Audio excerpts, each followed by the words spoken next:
Assalamualaikum warahmatullahi wabarakatuh. Ya, salam jumpa lagi. Kita masuk kepada pertemuan 3 tentang serangan cyber. Dan di sini kita membahas tentang jenis-jenis serangannya, konsep dan teknik. Ya.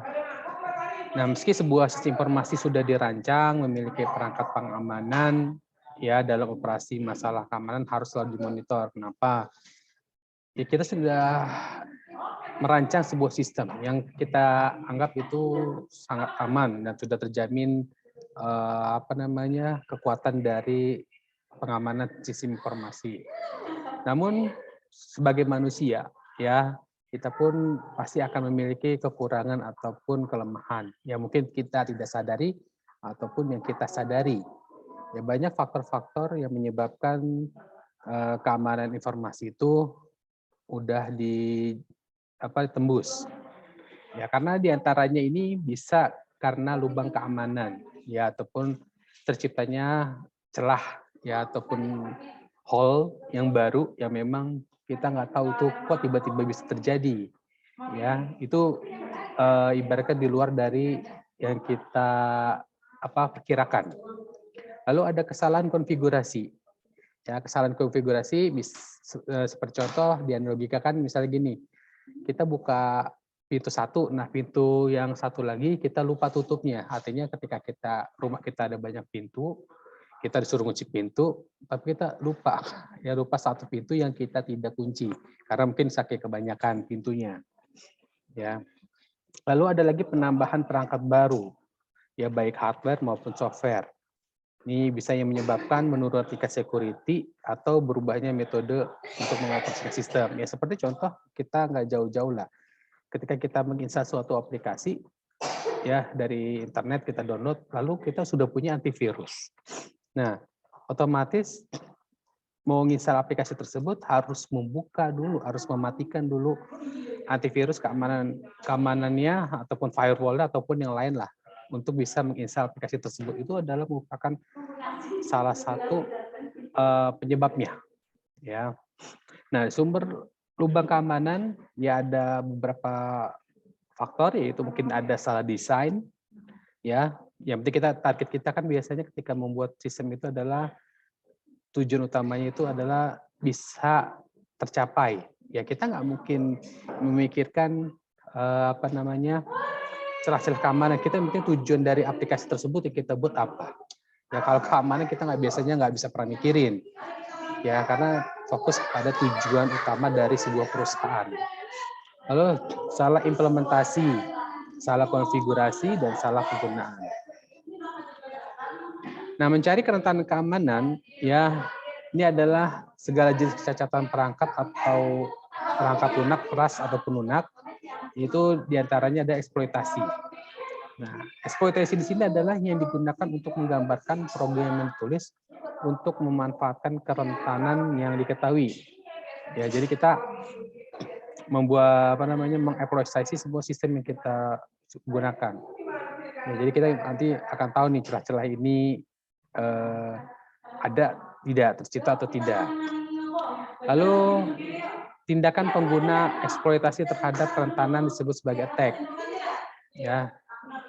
Lalu tujuan serangan ya adalah untuk memperoleh akses ke sistem, data yang disimpan atau ke sumber daya tertentu. Nah, mungkin biasanya kita membuat suatu sistem, kita tahu nih ini data kita akan diserang, tapi apakah data yang diserang itu sangat bermanfaat atau hanya celahnya aja? Ya mungkin harus ada yang dikorbankan. Ya, nah itu juga bisa merupakan pengantisipasian tujuan dari serangan seseorang apabila keamanannya kita lemah, dia tidak bisa melakukan penerobosan data yang paling pentingnya. Dia hanya bisa masuk bagian mesin dia lihat datanya saja. Software vulnerability, ya kerentanan perangkat lunak biasanya ditimbulkan oleh kesalahan dalam sistem operasi atau kode aplikasi. Lalu ada Microsoft, Apple, dan perusahaan sistem operasi lainnya merilis patch dan pembaruan hampir setiap hari. Nah, wajar ya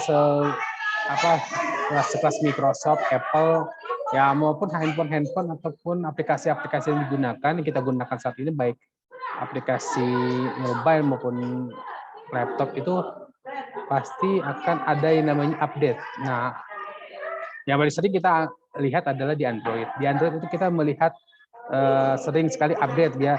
Misalnya Apple, kalau di Xiaomi ada yang sekarang MIUI ya, versi berapa. Lalu nanti tiba-tiba ada semacam notifikasi untuk update ke versi berikutnya. Ya, versi berikutnya artinya yang tadinya 12.0.1, nah ada lagi 12.1.0.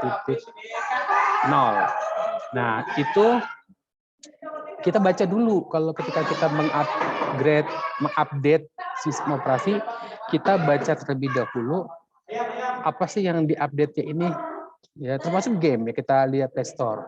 Ada game versi update, apa yang diupdate-nya. Kita bisa baca dulu apakah sistem keamanannya ataupun yang lainnya ya, atau fiturnya. Nah, biasanya kalau Android pasti biasanya sistem keamanan juga akan diupdate ya. Kalau kiranya nggak penting menurut kalian, nggak perlu update, ya nggak ada masalah, nggak wajib harus diupdate, karena mungkin transaksi kalian ataupun penggunaan handphone kalian hanya biasa saja.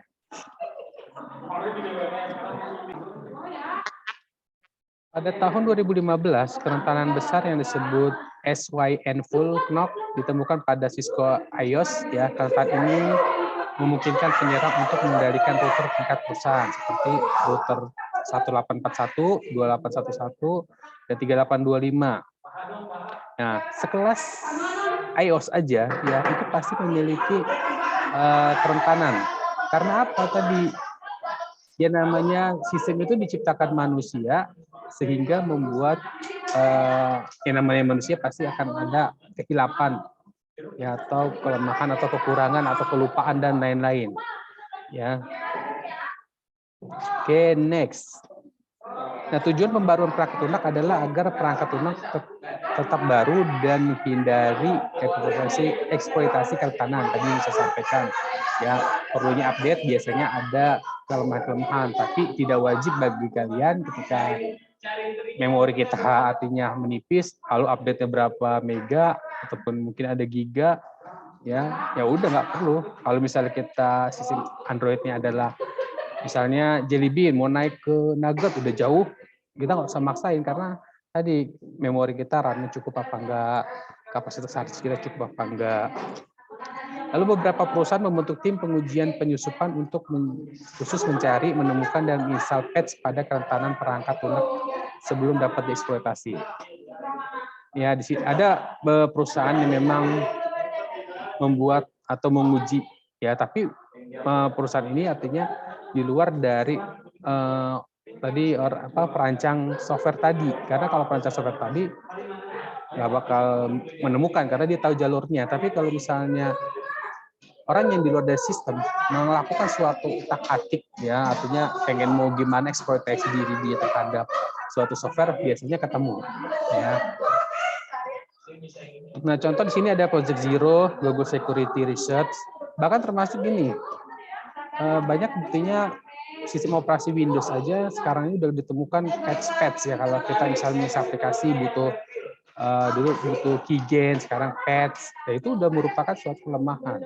Ya, artinya aplikasi itu bisa kita gunakan karena sudah lama sekali dan sudah bisa ditembus ya oleh hacker. Nah, jadi kita mungkin bisa menggunakan karena mungkin kita menggunakan bajakan, dalam arti kata biaya aplikasi mahal dan kita harus selalu mengupdate. Ya, itu jadi sehingga kita mungkin menggunakan aplikasi yang bajakan. Nah, tapi ketika kita berada di dalam lingkungan resmi, formal, kalau saya di universitas, saya harus menggunakan sistem operasi Windows yang berbayar. Ya, ataupun nanti di perusahaan, kalau memang perusahaan yang mampu, ya berarti dia harus berbayar. Ya, jangan sampai kita akan kena tindakan KI ya mengenai penggunaan software yang bajakan. Ya. Dari sisi hardware vulnerability, ya kerentanan perangkat keras seringkali timbulkan kecacatan dari desain perangkat keras. karena misalnya memori RAM, ya. Pada dasarnya kapasitor dipasang sangat berdekatan, ya, karena untuk memperkecil dari suatu perangkat, ya, masangnya tuh deket-deketan, ya, nggak pasti jarak kayak seperti CPU, motherboard-nya beda sama laptop, apalagi yang bentuknya mini, pasti kecil-kecil dan mepet-mepet, ya. Nah, karena berdekatan tersebut, ya, akan terjadi perubahan konstan, ya, baik dari arus listrik maupun dari hal-hal yang lain. Nah, itu bisa menjadi kelemahan, ya, artinya oh, kok bisa cepat rusak ya laptop saya gini-gini, ya karena tadi mungkin desain itu diciptakan buru-buru pengennya lebih kecil, ya, sering mungkin nimbulin panas, terlalu sering terjadi cepat konslet, ya, ya mungkin kita lihat di berita ada handphone terbakar, ya karena panas. Ya, mungkin laptop juga kebakar, ya karena tadi panas. Karena ketika menciptakan sebuah teknologi tersebut tidak difikirkan untuk, artinya bukan tidak dipikirkan untuk masalah tadi kelemahan itu nanti. Yang penting diciptakan dulu sebuah perangkat untuk kelemahannya nanti sambil berjalan, ya. Berdasarkan kecacatan desain itu, jadi sebuah eksploitasi yang disebut raw hammer dibuat. Nah, dengan berulang kali menimpa memori di alamat yang sama, lalu eksploitasi round hammer memungkinkan data diambil dari sel memori alamat terdekat, meskipun setelah sel telah dilindungi. Nah, di sini ada untuk menentukan kategori kerentanan keamanan dibagi beberapa bagian, yaitu ada buffer overflow. Nah, kerentanan ini terjadi bila data ditulis melampaui batas penyimpanan. Ya, nah, buffer adalah area memori yang dialokasikan untuk sebuah aplikasi. Dengan mengubah data melampaui batas buffer, aplikasi akan mengakses memori yang dialokasikan untuk proses lain. Hal ini dapat memicu kerusakan sistem, ya, kerusakan data atau meningkatkan hak istimewa. Lalu kategori berikutnya ada input tidak divalidasi. Ya, nah program biasanya bekerja dengan input data. Data yang masuk ke program ini dapat berisi konten berbahaya yang dirancang untuk memaksa program bertindak dengan cara yang tidak diinginkan. Nah, input tidak divalidasi seperti halnya ketika kita juga membuat program aplikasi. Biasa kita untuk membuat suatu tabel, kita kan perlu membuat deskripsi dulu dari suatu tabel, misalnya NIM. NIM itu tipe datanya adalah varchar dengan jumlah digit 8. Tapi ketika kita di input, ya kita membuat suatu inputan, nah namanya inputan itu ada bisa sampai lebih dari 8 digit. Tapi kita tidak membuat validasi atau menentukan jumlah validasi yang bisa diinput berapa. Ya sehingga seperti gini, misalnya kita tadi ya kita udah menyiapkan tabel fit 8 bit panjangnya. Lalu di inputan form, kita buat di inputan form ya kayak mungkin kalian bisa menggunakan pendaftaran ada input nama, input agama ya. Nah, kita ngisi panjang. Padahal kalau udah 8, ya udah dibatasin validasi 8. Maaf, karakter kelebihan atau di stop, tidak bisa diinputkan lagi lebih dari 8 karakter. Kalau misalnya kita tidak buat validasi, jadi kita bisa bebas mengisi berapa aja. Nanti yang dibaca di data itu hanya 8, walaupun kita udah ngisi misalnya 20 karakter. Nah, tapi yang kebaca ada 8, itu sangat disayangkan kelemahan karena tidak ada validasi. Ya seperti contohnya PIN itu kan harus diisi dengan angka.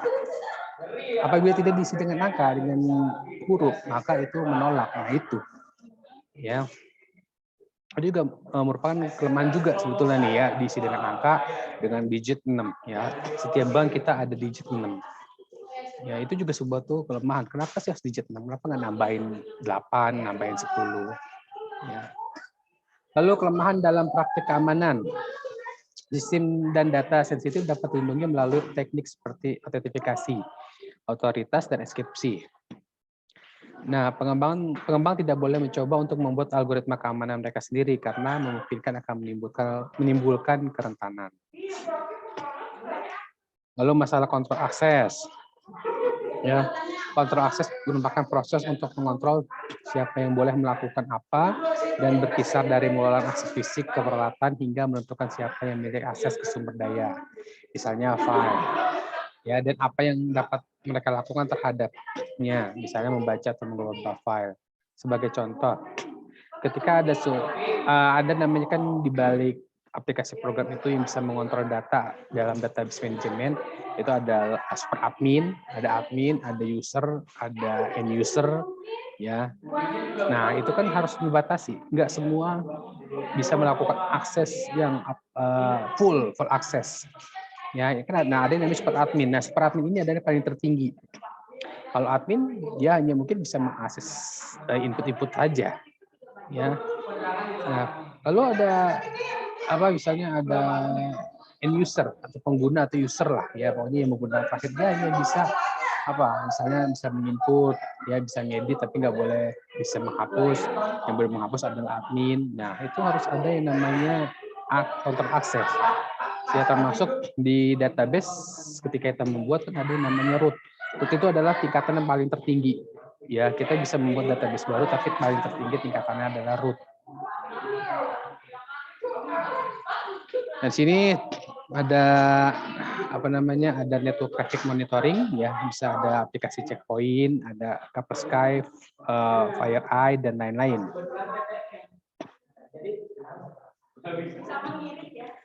Nah, berikutnya adalah kita mengenal jenis malware. Malware adalah setiap kode komputer yang dapat digunakan untuk mencuri data, ya, melewati kontrol akses serta menimbulkan bahaya terhadap atau merusak sistem. Ya, nah malware ini banyak sekali jenisnya. Ya, pokoknya ada spyware, adware, boot, ya ransomware, scareware, rootkit dan lain-lain. Nah, kita lihat definisi-definisi mereka, perbedaan mereka, serangan apa yang mereka lakukan. Spyware, udah kata-kata spy. Ya, dirancang untuk melacak dan memata-matai pengguna, berisi pelacak aktivitas, pengumpulan penekanan tombol, dan pengambilan data. Nah, dalam upaya untuk melewati prosedur keamanan, spyware sering memodifikasi pengaturan keamanan. Spyware sering melekat diri pada perangkat lunak yang sah atau dengan Trojan horse. Nah, ini biasanya terjadi kita menginstal aplikasi gratis, mungkin ngakses film, download film, ya itu mungkin siapa tahu disisipi oleh spyware. Ya, karena apa tadi? Tekanan tombol kita mengakses suatu tombol, melakukan klik mouse, itu akan ada yang namanya lock. Ya, lock itu adalah aktivitas kegiatan dari si user. Ya, nah dari lock itu mungkin nanti bisa dicari tahu. Ya, ini kok dia masukin angka ini apa sih maksudnya? Ya siapa tahu itu apakah angka tanggal lahir atau angka PIN atau angka yang lain. Ya, itu kan bisa ketahuan. Lalu ada adware. Perangkat lunak didukung iklan yang dirancang untuk secara otomatis menampilkan iklan. Ini mah udah nggak perlu disebutkan. Pasti kita mengalaminya ya, apalagi ketika kita download aplikasi yang gratisan, ya maupun film, pasti ada iklan-iklannya. Ya nggak mungkin ada suatu situs gratis ya, terutama film yang kita mungkin sekarang sering akses, memberikan film cuma-cuma, kita suruh klik ini, suruh klik itu, suruh klik ini baru bisa ke-download. Itu merupakan salah satu aturan. Lalu bot itu singkat arti dari kata robot, ya dirancang untuk secara otomatis melakukan tindakan biasanya secara online. Meskipun sebagian besar bot tidak berbahaya. Yang meningkatkan pengguna bot berbahaya adalah botnet. Beberapa komputer terinfeksi oleh bot yang diprogram untuk dia menunggu perintah yang diberikan oleh penyerang. Lalu ada ransomware, dirancang untuk menahan sistem komputer atau data di dalamnya hingga tebusan dibayar. Ya, nah biasanya ransomware bekerja dengan mengekskripsi data di komputer dengan kunci yang tidak diketahui oleh pengguna. Ya, karena mungkin ketika kita kena ransomware, data kita penting sekali. Ya, itu tidak kita bisa akses, kita tidak bisa buka, tidak bisa kita gunakan. Kalau mau gunakan nanti ada pesan, bayar dulu ke transfer ke nomor rekening atau sekian. Tapi itu jarang terjadi. Biasanya serangan yang terjadi seperti itu adalah serangan yang memiliki keuntungan atau data-data yang sangat penting, ya data keuangan, data akun nasabah dan lain-lain. Ya kalau kita mungkin jarang jarang kena, ya karena tadi apa sih kita, gitu, siapa sih kita, ya. Ada lagi scareware, dirancang untuk memaksa pengguna melakukan tindakan tertentu karena takut. Square memasukkan jendela pop-up yang menyerupai jendela dialog sistem operasi. Nah, jendela ini menyampaikan pesan palsu yang menyatakan bahwa sistem berisiko atau perlu menjalankan program tertentu. Nah, ini saya kena ini, ya, shareware. Dimana ketika saya menggunakan Windows di beberapa waktu, nanti di situ update Windows sekian. Nah, ya, itu jangan percaya. Ya, karena apa tadi? Kita kalau mau melakukan update, kita gunakan langsung yang ke situs aslinya. Ya, kita buka sistem yang update kita sendiri. Jangan ada tombol peringatan seperti itu, notifikasi atau pop-up membuat kita percaya klik. Ya, termasuk di handphone pernah juga data Anda sudah penuh, hapus dengan cepat gini-gini. Nah, itu juga shareware. Ya. Lalu ada lagi rootkit, dirancang untuk mengubah sistem operasi untuk membuat backdoor. Penyerang kemudian menggunakan backdoor tersebut untuk mengakses komputer dari jarak jauh. Ada virus, ya, kode berbahaya yang dapat dijalankan yang terlampir pada file yang dijalankan. Ya, ini udah umum ya. Trojan horse, ya, menjalankan operasi berbahaya dengan menyamar sebagai operasi yang diinginkan tadi. Ya, di sini Trojan horse ditemukan di file gambar, file audio atau permainan. Lalu ya worm, ya, kode berbahaya yang menggandakan dirinya. Ini juga hampir nyebutnya kita ada virus, ya. Kita double klik, wah muncul lagi, tambah lagi. Pokoknya banyak file-file sehingga komputer kita penuh dengan file itu. Lalu ya mid-M, man in the middle, ya. Mid-M memungkinkan penyerang mengambil alih kontrol perangkat tanpa sepengetahuan pengguna. Dengan tingkat akses tersebut, penyerang dapat mencegat dan mengambil informasi pengguna sebelum mengirimkan ke tujuan. Ini kayak semacam phishing, ya. Jadi ada pihak tengah, ya. Jadi si pengguna membuka situs, ya seperti misalnya anggaplah kayak BCA. Situsnya dibuat mirip, lalu si pengguna input data, misalnya user sama passwordnya. Tapi itu bukan ke situsnya, tapi harus ada orang tengah yang bisa membaca data tersebut. Data tersebut baru dia buka juga di web aslinya. Ya, tanpa kita sadari, akhirnya dia bisa masuk dengan mengakses data kita. Ya. Jadi kita untuk ngecek keaslian web, transaksi lihat dulu bener nggak ya webnya, ya, titik komanya ataupun nama ejaannya, ya itu jangan sampai kita salah. Lalu MID-MU, ya, MID-Mo namanya, ya. Ini MID-Mo adalah jenis serangan yang digunakan untuk mengendalikan perangkat bergerak. Bila terinfeksi, perangkat bergerak dapat instruksi agar mengungkapkan informasi sensitif penggunanya dan mengirimkan kepada penyerang. Ada lagi Zeus, ya, contoh eksploitasi dengan kemampuan mobile yang memungkinkan penyerang dengan diam-diam mengambil pesan SMS versi 2 verifikasi 2 langkah yang dikirim kepada pengguna. Nah, gejala-gejala malware yang komputer kita atau perangkat kita udah terserang malware apa sih? Ya, di sini adalah penggunaan CPU meningkat. Yang kita lihat ketika kita menggunakan perangkat kita lihat ada yang merasa aneh nggak? Ada yang mungkin lambat kah? Ada yang mulut kok cepat panas kah? Nah, coba kita lihat. Ya apa? Kita bisa melakukan control alt delete lalu NTEX kita melihat cara kerjanya. Ya, memorinya itu apakah biasanya normal misalnya di atas sekitar masih 50%. Tapi kalau udah di atas 90%, saya pernah kena. Itu adalah kena serangan. Ya. Lalu kecepatan komputer menurun tadi, ya. Komputer sering mengalami gangguan, penelusuran web menurun dan lain-lain.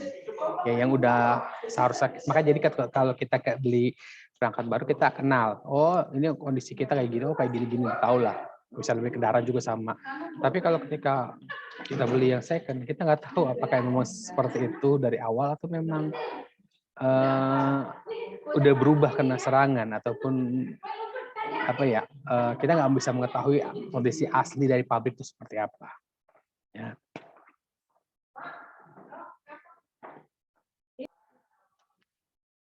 Berikutnya adalah social engineering, yaitu rekayasa sosial, yang merupakan serangan akses yang berupaya memanipulasi individu agar melakukan tindakan atau mengungkapkan informasi rahasia. Ini artinya kontak langsung ya kepada pengguna, bukan serangan terhadap digital ya. Nah, pelaku rekayasa sosial sering mengandalkan kesediaan seseorang untuk memberikan bantuan. Namun, mereka juga mengincar kelemahan orang ya. Dan beberapa jenis serangan rekayasa sosial ya pre-texting, targeting, something for something. Ya sesuatu ya, something for something, orang bilang ada udang di balik batu. Pre-texting, bila penyerang menghubungi individu dan berbohong untuk mendapatkan akses ke data rahasia. Contoh, melibatkan penyerang yang berpura-pura memerlukan data pribadi atau keuangan untuk mengkonfirmasi identitas penerima. Nah, ya ini mah udah sering kita lihat ya di media sosial tentang bahwa jenis penipuan seperti ini. Selamat kepada Bapak sebagai pemenang, silakan Bapak menuju ke ATM. Nah, itu seolah-olah nanti pas di ATM itu, maka akan terjadi yang namanya kita mengungkapkan data pribadi kita. Silakan Bapak Ibu masukin nomor PIN-nya, nomor IMEI-nya. Ya, penipuan seperti itu. Jadi kita secara tidak sadar memberikan informasi data rahasia kita ataupun mengirimkan sebetulnya ya, melakukan akses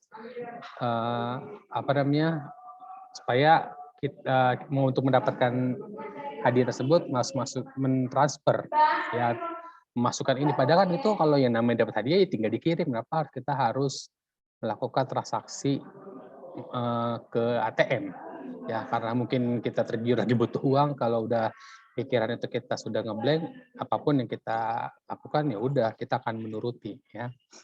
Ada lagi targeting, bila penyerang dengan cepat mengikuti orang-orang yang berwenang ke lokasi aman. Lalu ada lagi something for something, bila penyerang meminta informasi pribadi dari satu pihak dengan imbalan misalnya hadiah. Ya, ada udang di balik batu. Ya, banyak sekali penipuan-penipuan seperti ini.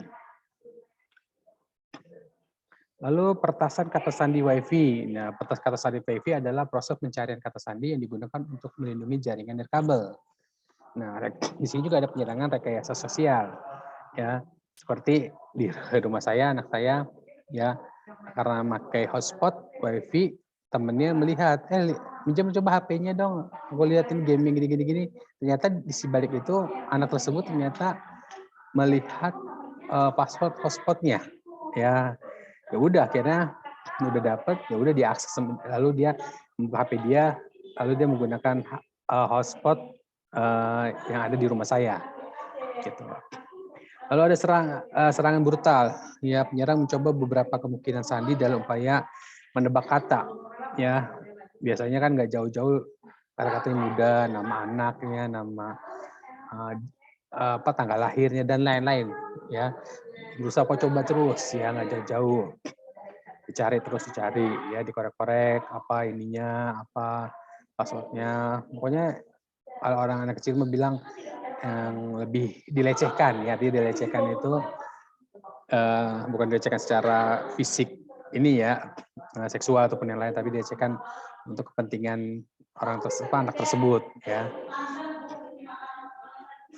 Lalu ada network tapping, menyadapkan jaringan. Dengan mendengarkan dan menangkap paket yang dikirim jaringan, penyerang dapat mengetahui kata sandi jika kata sandi dikirim tidak terenkripsi dalam teks biasa. Nah, jika kata sandi dienkripsi, penyerang mungkin masih dapat menggunakan alat bantu pertas kata sandi. Nah, ini mah kalau untuk tadi WiFi, ya kita nggak usah lah pakai kayak gini-gini, ngapain juga gitu ya. WiFi murah kok. Sekarang apalagi ada usaha yang namanya WiFi Coin ya. Kalau ada beberapa tempat daerah yang mungkin bisnis baru ya, di warung-warung namanya WiFi Coin ya, sejam 1.000. Nah, sebetulnya kan hotspot sekarang udah mulai, internet udah murah ya. Nah, phishing ya terjadi bila pihak berbahaya mengirimkan email palsu yang dibuat seolah berasal dari sumber yang sah dan percaya. Lalu ada spear phishing, serangan yang sangat bertarget menggunakan email untuk menghubungi korban. Ya, email phishing telah disesuaikan dengan orang tertentu. Lalu eksploitasi kerentanan ya, di sini bisa kalian baca saja ya langkah-langkahnya. Lalu ada serangan dari DOS, denial of service. Ya, ini serangannya. Lalu ada manipulasi search engine optimization ya.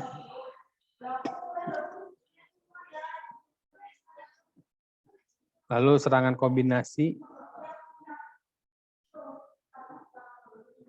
Ya, yang terakhir. Ya, jadi untuk menjaga mengecek keamanan, di sini intinya untuk mengecek keamanan kita perlu orang lain yang di luar dari sumber daya kita, research kita. Kita buat program, kita kasihkan kepada orang lain untuk testing. Ya, untuk testing. Karena apa? Jangan kita membuat program, kita sendiri testing ya nggak bakal ketemu. Karena apa? Kita jalurnya prosedural. Tapi kalau ketika orang lain yang menggunakan, pasti orang lain ingin tahu, ingin ngotak-atik, ya masukin data sembarangan lah, mungkin masukin kata-kata yang password yang asal, lalu apalah yang dilakukan bebas, klik lah. Nah, sehingga mereka bisa eksploitasi sebebas-bebasnya. Kalau pengguna yang membuat pasti nggak akan mungkin, ya. Lalu ingat tetap menjaga keamanan informasi, jangan biarkan informasi itu mudah diberikan kepada siapapun, karena ada informasi yang bersifatnya sangat-sangat pribadi, ada informasi yang biasa saja, dan ada informasi yang bisa diakses oleh umum. Ya, oke, itu aja untuk pertemuan hari ini. Saya ucapkan terima kasih. Jika ada pertanyaan, silakan komunikasikan via WA Group. Sekian, wassalamualaikum warahmatullahi wabarakatuh.